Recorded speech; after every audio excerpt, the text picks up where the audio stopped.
নমস্কার বন্ধুরা, সিরিয়ালের সাতকাহন চ্যানেলে আপনাদের স্বাগত জানাই। চলে এসেছি ভোলে বাবা পার করেগা সাতকাহন নিয়ে। দেখা যাচ্ছে ঝিলের বাড়িতে তো এসছে সাক্ষ্য নিয়ে। ঝিলকে বলছে তুমি অনেক বাজে কথা বলো। তো ঝিল বলছে কি করব বলুন, আমি তো আপনাদের মতন পড়াশোনা করিনি, আমরা এমনিভাবেই কথা বলি। তারপরে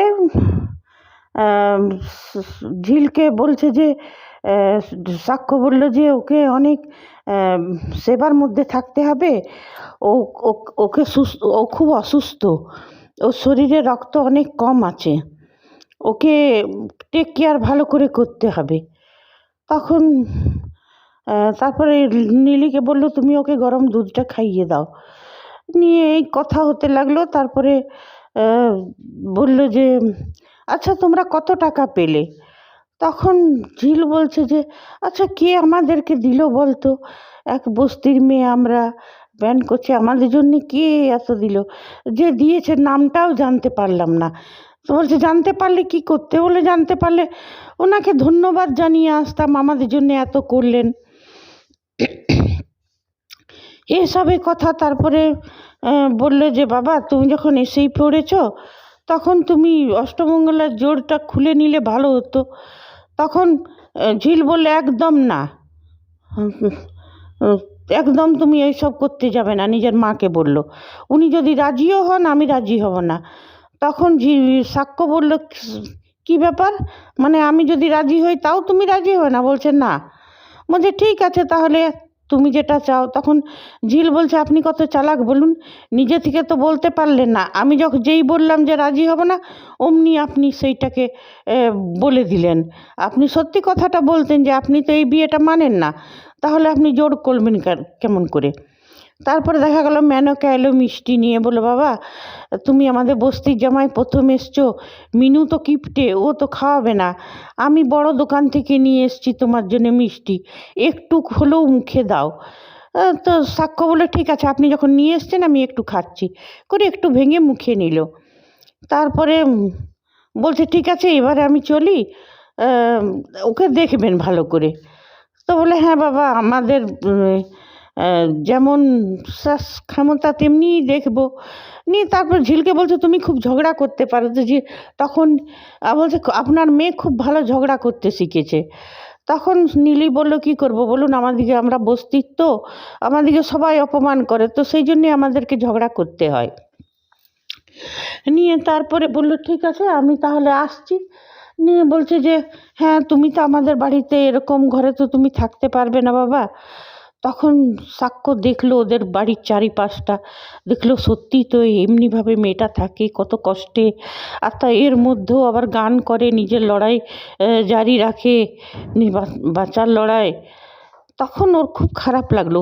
তখন বলল শুনুন, তারপর বলছে আপনি যে ওয়েট করছেন, যে আপনি দাঁড়িয়ে আছেন যে যাবেন না?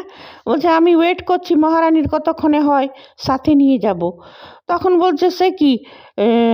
ঝিল বলছে আমি তো এখানে থাকতে এসেছি। তখন বলছে না তুমি এখানে থাকলে, তোমার আমি ডাক্তার, তুমি যে তোমার জন্য যেটা ভালো হবে সেটাই করব। বলছে আপনি ডাক্তার তো আপনি সব রোগ পেশেন্টকে জন্যে এইসব করেন বুঝি? বলছে সবারই জন্য না করলেও অনেকের জন্যেই করি। তো বলছে সবার জন্য তো করেন না। নিয়ে পরে বলছে না আমি এখানে ঝিলকে রাখতে চাই না, ওর মানে যখন তখন সেন্সলেস হয়ে যাচ্ছে, শরীরে রক্ত অনেক কম, সত্যি খুব শরীর খারাপ। নিয়ে মিনুর চোখে জল চলে এলো, কাঁদতে লাগলো। তখন বলছে আপনি কাঁদছেন কেন? মেয়ের জন্য মন খারাপ লাগছে? আপনার যখন ইচ্ছা আপনি যেতে পারেন আমাদের বাড়ি, দেখে আসবেন, আর ঝিল যখন সুস্থ হয়ে যাবে তখন এসে নিয়ে হয় কটা দিন থেকে যাবে এইখানে। তখন মেনকা বলছে যে বাবা তুমি এই যে ঝিলের দিকে নজর দিচ্ছ, ওর খেয়াল রাখছো, ওই ওই জন্যেই মিনুর চোখে জল চলে এলো। মা তো তাই না রে মিনু, আমি কি মিথ্যা কথা বলছি?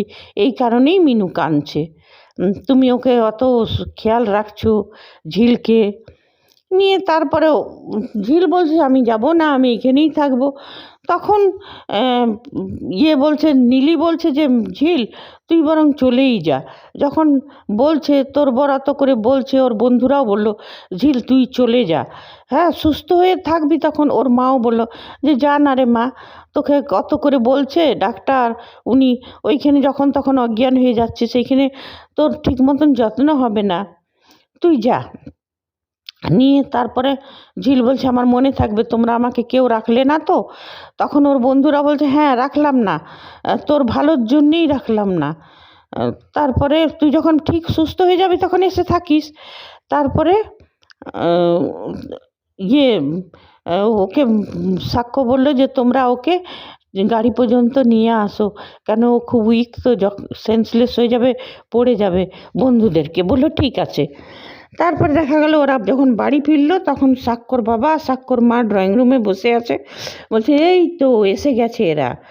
তখন ওর কাকা কাকিমাটাও এলো, বলছে কী রে ঝিল, তুই তো বলেছিলি যে আর আসবি না, তাহলে চলে এলি যে বড়। তো ঝিল বললো আমি তো আসতে চাইনি, আমাকে জোর করে নিয়ে এসছে, তো কী করব। বলছে হ্যাঁ জোর করে নিয়ে এসছে। বলছে সাক্ষ্যর মা বলছে তুমি নাকি বস্তির বাড়িতে গেছিলে ওদের বাড়িতে। তখন সাক্ষ্য বলছে আমি একটা কারণে গেছিলাম ওই দিকে। বলছে তুমি তো সবসময় বলছো আমি ওর ডাক্তার, তো কোন ডাক্তার আছে যে রোগীর পেছু পেছু ঘুরে। তো সাক্ষ্য বলছে যে ও খুব অসুস্থ, ওকে ওইখানে রেখে আসা, ও অমনিভাবে রেখে আসা উচিত ছিল না, ও ওইখানে ঠিক মতন যত্ন পেত না। তখন সাক্ষ্যর মা বলছে আচ্ছা তো সেই জন্য এইখানে নিয়ে এসছে, আমরা সবাই মিলে ওর যত্ন করব। বলছে আমি সেরকম কিছু বলতে চাই না, তবে ঝিল যে খুব অসুস্থ এটা সত্যি কথা, আর এইখানে আমি ওই জন্যই নিয়ে এসেছি যে ওর আমি টেক কেয়ার করতে পারবো। এইখানে আমি একজন ডাক্তার, আমাকে পেশেন্টের জন্য যা করা উচিত সেটাই করব, ওর কোনো বাড়তি কিছু না। তখন ওর কাকাটা বলছে সেরকম যদি কিছু হতো তো ওর বাড়িতেই ওকে রেখে দিতিস, না হয় কিছু পয়সা ফল টল কিনে দিয়ে দিতিস। তখন ওর কাকিমাটা বলছে তাই নাকি, ও দিলে কি ঝিল একা খেতে পেত, সবাই মিলে তো আবার ভাগ করে খেত ওইগুলো। নিয়ে তখন ঝিল বলছে মেজমামি তুমি কি এতটাই লোভী মনে করো ওকে, আমার বাড়ির লোকদের কি একজন অসুস্থের একজন পেশেন্টের জন্য রাখা ফল সবাই মিলে ভাগ করে খেয়ে নিবে? হ্যাঁ এই সব কথা। তখন সাক্ষ্যর মা বলছে এইখানে তুমি এনেছো ওই জন্যেই যে ওর যেমন সুস্থ হয়, এইখানে আমরা সবাই ওকে যত্ন করি। বলছে না আমি সেরকম কিছু বলিনি। নিয়ে তারপরে বলছে যে ফল তো এইখানেও থাকে, আমরা যখন খাবো ও খাবে, আর যদি না খায় তো কোনো বাচ্চা মেয়ে তো নয়। তখন সাক্ষ্য বলছে ওর বাবাকে যে বাবা তুমি তো জানো নিশ্চয়ই কিন্তু কিছু একটা সিরিয়াস ব্যাপার আছে, এত রক্ত কম কী করে হবে, বলছো কালকে একটা ব্লাড টেস্ট হবে, তারপরে সুস্থ হবে তখন দেখা যাবে। নিয়ে বলছে ঠিক আছে তাহলে তো তুমি নিজের কবর নিজেই হ্যাঁ। যখন সাক্ষ্যর বাবা বলল যে আচ্ছা ঠিক আছে তুই বস্তিতে গেছিলি, কিন্তু তুই যে বারবার বলছিস যে তুই পেশেন্টের জন্যে করছিস, তা ওদের প্রোগ্রামটা যে তুই স্পন্সর করেছিস সেটা ওরা জানে। তখন সাক্ষ্য বাকি বলছে বলছে মানে কি, ওই ক্লাবের আছে সেক্রেটারি সে আমার চেনা, সে বলছিল যে আপনার ছেলেই তো স্পন্সর করেছে, আর বিশেষ করে যে বস্তিতে যে মেয়েগুলো গান করেছে তাদের প্রোগ্রামটাকে স্পন্সর করেছে। তখন সাক্ষ্যদের বাড়ির সবাই অবাক। সাক্ষ্য বলছে না সেরকম কিছু না, তবে হ্যাঁ ওরা গেছিল আমার কাছে কিছু টাকা পয়সার হেল্প চাইতে, আমি সেই ভেবে কিছু করিনি। বলছে হ্যাঁ সেটা তো আমি বলে দেবো, ওরা তো জানে না যে 3 মাস পরে তোমার স্ত্রী 3 মাস পরে ডিভোর্স হয়ে যাবে, তারপরে আমি ওদেরকে বলে দেবো এইবারে। তখন সাক্ষর কাকাটা বলছে তবে আর কি, নিজের খবর তুমি নিজেই খুঁড়ছো, তো আর আমরা আর বলে কি করব। সে যাই হোক, পরের দিন সকালে দেখা গেল যে ঝিল চা বানাচ্ছে, সাক্ষ্য এসছে রান্নাঘরে। ঝিলকে সে কিছুতেই চা বানাতে দেবে না। ঝিল বলছে আমি তোমাকে ব্লাড টেস্ট করতে যেতে বলেছিলাম না? বলছে হ্যাঁ আমি যাচ্ছি, কিন্তু বলছে আমার সাথে যাবে। বলে না না আমি চলে যাব, আমি সকালের আমি নিজের দায়িত্ব পালন করছি। তখন বলছি কিসের দায়িত্ব? বলছে আমার সকালে চা বানানোর দায়িত্ব, সেটাই পালন করছি। তখন সাক্ষ্য বলছে না না, তোমাকে এইসব কিছু করতে হবে না, তো আগুনের তাতে তোমার কিছু যদি হয়ে যায়, সেন্সলেস হয়ে যায় তবে। আর ঝিল বলছে না আমার কিছু হবে না। সে ঝিলকে হাত ধরে টেনে নিয়ে যাচ্ছিল মানে রান্নাঘর থেকে। সেই সময় দেখা গেল সাক্ষ্যর মায়ের এই দৃশ্য দেখে তো খুব খারাপ লাগলো। তারপরে ঝিলকেও কিছু ছোট বড় কথা শোনালো, সাক্ষ্যকেও বললো যে তুমি এখানে রান্নাঘরে সকাল সকাল কি করছো, আর তুমি কেউ হাত ধরে টেনে নিয়ে যাচ্ছ কেন? তখন বলছে মা ও খুব অসুস্থ, ও ও রান্নাঘরে কাজ করছে, আগুনে তাতে যদি সেন্সলেস হয়ে যায় কিছু, তখন একটা বিরাট কেলেঙ্কারি হবে, ওই জন্যই ওকে আমি হাত ধরে টেনে। বলছে এত তুমি কেয়ার, এত কিসের জন্য তুমি ওকে কেয়ার করছো? তো বলছে ও আমার পেশেন্ট, সেই জন্যে। বলছে তুমি কি সব পেশেন্টকে এমনি কেয়ার করো? তারপরে বলছে তুমি রাতের বেলাতেও তুমি নিজের ঘরে নিয়ে যাচ্ছ, কিসের জন্য নিয়ে যাচ্ছ? তুমি ওকে বলছে ওই সুবলার ঘরটাতে হাওয়া বাতাস কিছু নেই, একজন পেশেন্টের পক্ষে ওই ঘরে থাকাও ঠিক নয়, সেই জন্যে। বলছে হ্যাঁ প্রথম রাতে তুমি নিয়ে গেছিলে, কিন্তু তুমি রোজই টেনে নিয়ে যাচ্ছ, তার মানে কি নিজের ঘরে? তখন সাক্ষ্য বললো যে মা তুমি আমার মা, আমি তোমার ছেলে, এই সব কথা বলো না, ভালো লাগে না। বলছে কেন, আমিও তো রোজ যা করি কই, সেদিন তো তুমি বলো না। বলছে মা তুমি আর ও এক হলো, ও পেশেন্ট। তখন ঝিল বলল যে বড় মামি তুমি চিন্তা করো না, আমি যাচ্ছি এখন ব্লাড টেস্ট করাতে, চা করে রেখে দিয়েছি, তোমরা চা খেয়ে নিও। তখন বলছে হ্যাঁ সকালবেলায় সেজে গুজে চললে ব্লাড টেস্ট করাতে, আগে কবার করিয়েছিস ব্লাড টেস্ট? তো বলছে মানে? বলছে আগে কবার ব্লাড টেস্ট করিয়েছিস, সেজে গুজে চলে যাও। যে দেখো দেখো মা, বড় মামি এই সময়টাতে আমাকে যেতে বলেছিল, তাই আমি যাচ্ছি, আর ব্লাড টেস্ট করে আসার পর আমি নিজের বাড়ি চলে যাব। সাক্ষ্য বলছে না তুমি কোথাও যাবে না, তোমাকে এইখানেই তোমার চিকিৎসা হবে।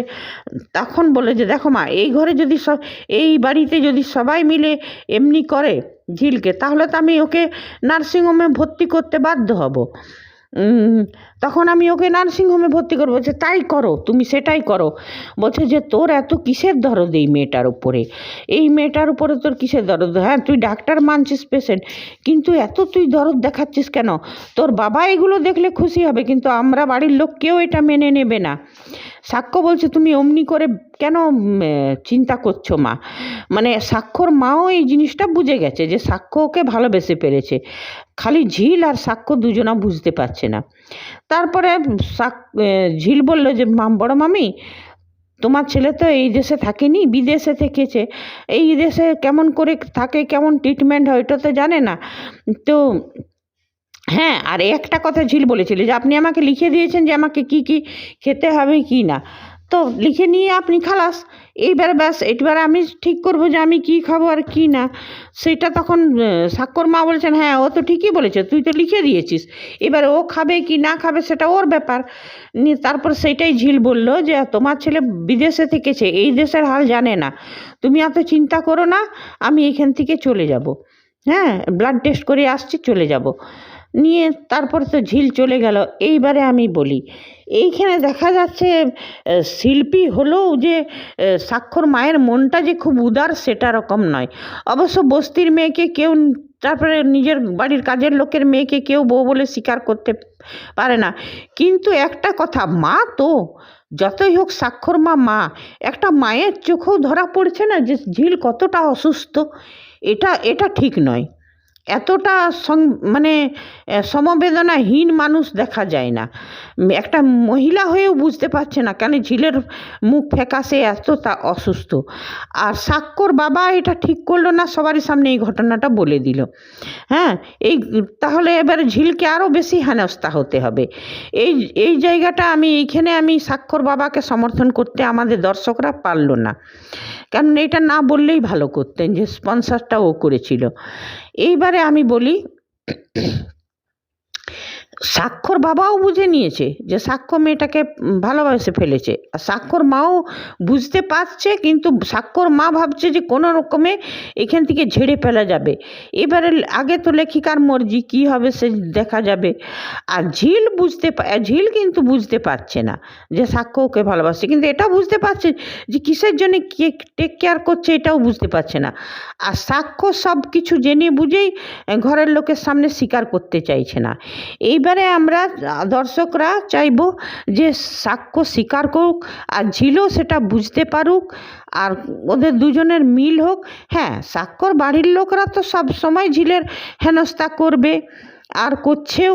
তা আমরা ঝিলের কি হয়েছে সেই রোগটাও সামনে আসুক, ঝিল পুরোপুরি সুস্থ হোক, আর ঝিল যেমন প্রত্যেকটা জিনিসের একদম মোকাবেলা করতে পারে, সবারই সামনে ডেটে মোকাবেলা করে।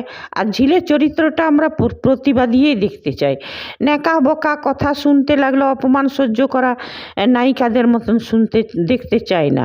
আমরা ঝিলকে সবসময় প্রতিবাদী ক্যারেক্টার হিসেবে চাই, ঠিক। আর হ্যাঁ, যখন লেখিকা বিয়েটা দিয়ে দিয়েছে, এবারে বিয়েটা ভাঙার চেষ্টা না করুক।